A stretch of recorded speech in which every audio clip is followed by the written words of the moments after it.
Namaskaram everyone. In the last narration we saw how Vidura walked out of the assembly without once looking back. He did his dharma of reminding his brother of how he was going wrong and being completely self-centered.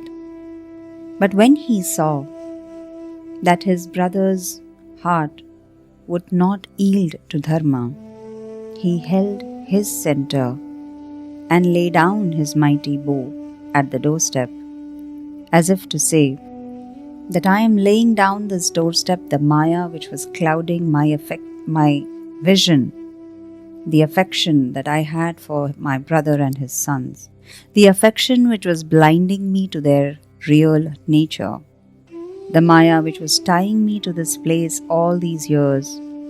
Now I am able to shed it. Saying so, Vidura left Hastina and went on to a pilgrimage to all the holy rivers of Bharatavarsha. He wanted to visit all the tirthas which had been sanctified by the Lord in his three forms as Brahma, Vishnu and Mahadeva. He went to Vrindavan first and spent some time under the shelter of the Govardhana hill. He walked all the way to the river Narmada and bathed in her waters which were always clear. He visited Pampasaras, where Sri Rama once stayed while he searched for his Sita. Pushkara was one of the many tirthas.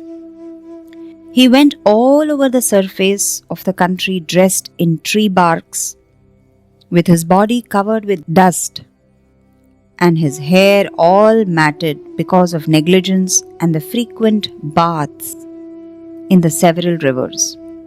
He was bent on only one thing, the feet of Narayana, and with this thought ever in his mind, he managed to shed the opposites and attain a semblance of peace. Shedding the opposites here mean those contrarian conflicts that continuously keep pulling us in and out in dukkha and sukha, highs and lows, raga and dvesha, priya and apriya, hita and ahita, labha alabha. Vidura reached Prabhasa, the favorite spot of Krishna. There he heard about the annihilation of the family of Dhritarashtra, like the destruction of a bamboo forest by the fire which was born of the bamboo itself. He heard that Yudhishthira was now the sole monarch of the entire Bharatavarsha. He tried to grasp the facts. Protected as he was by the armor of detachment, still his heart was touched by great sorrow, and quietly he moved towards the banks of Saraswati. My dear listeners, this speaks volume that a jnani, a tattvadarshi, while he is detached, is not immune to the pains of others. And Vidura walking towards the banks of Saraswati is symbolic of walking towards wisdom, knowledge. From there he pursued his journey towards the Yamuna. On the banks of the river Yamuna, he met Uddhava. Uddhava sent him to sage Maitreya to learn Brahma Vidya. Vidura spent some time in the ashrama of Maitreya, and from there he travelled towards Hastina. He wanted to meet Yudhishthira and his brothers. He wanted to fall at the feet of his brother Dhritarashtra and console him and Gandhari in their sorrow. This was a mission he had to perform.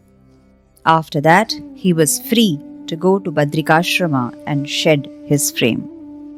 This was his intention: to perform tapas and gain freedom from the bondage called life. He had no desire. 35 years had passed since Yudhishthira began to rule the kingdom. He had now learnt the art of detachment. The lesson he had learnt was the lesson of dedication. His grandfather, the great Bhishma, had taught him again and again that a king belonged to the people and not to himself. He could not afford to have feelings and emotions of his own. His sole concern should be the welfare of the subjects. Yudhishthira had no time to look back at the events of the long day which precipitated the terrible war. He realized that blaming himself for the events of the past was wrong and fruitless. Yudhishthira had performed the Ashwamedha and he had earned peace of mind. He was ruling the earth which was bounded only by the sea on all sides. He was like Indra ruling the celestial kingdom. The earth was happy under his rule. The land was fruitful. The people were contented. There was rain in plenty, and the cows yielded milk which was like Amrita. There was no theft, and goodness reigned in the hearts of all. Suddenly, Yudhishthira saw evil omens in the sky. He had seen them once before, and that was before the Kurukshetra war.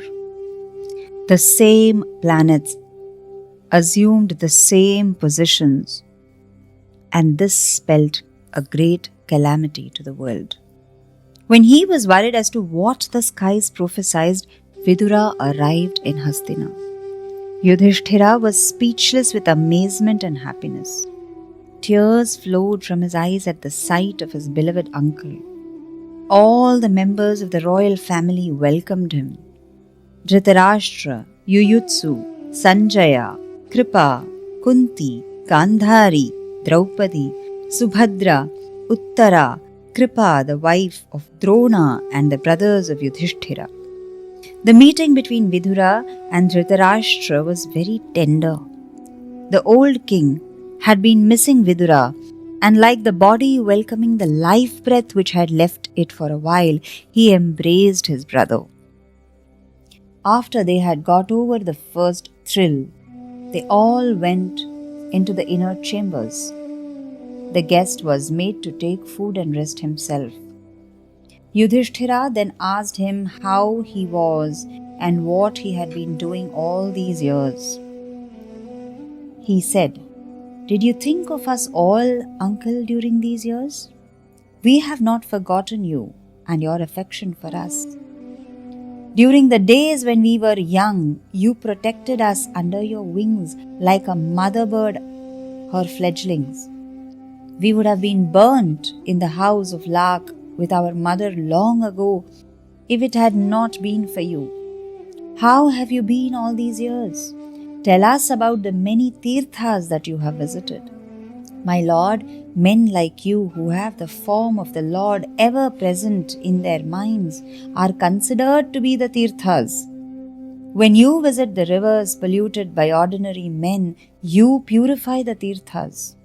I have been told that Ganga, when she was besieged by Bhagiratha to come down to the earth, said, I am heavenly, and if I come to the earth, the sins of those who bathe in me will contaminate me and rob me of my purity. I do not want that to happen. Bhagiratha said, Pure and holy men will bathe in you. They will be the ones to purify you. They are called Tirtharupas. Tell us about all that has been happening to you all these years. We are eager to hear your words. My dear listeners, this is Satsanga. When a person visits a Tirthasthana, it is quite customary for them to be welcomed back, and for all the dear and near ones, the relatives, the neighbors, the friends, to call upon this great being who visited the Tirthas and hear the stories of their yatra. Such is the power of the yatra that can clear the malam of our thoughts and purify and take us closer to the divine. Vidura related to them all what he had been doing. He described the many holy spots he had visited. Time passed very quickly and very pleasantly for all of them. Vidura spent some time with them in the palace.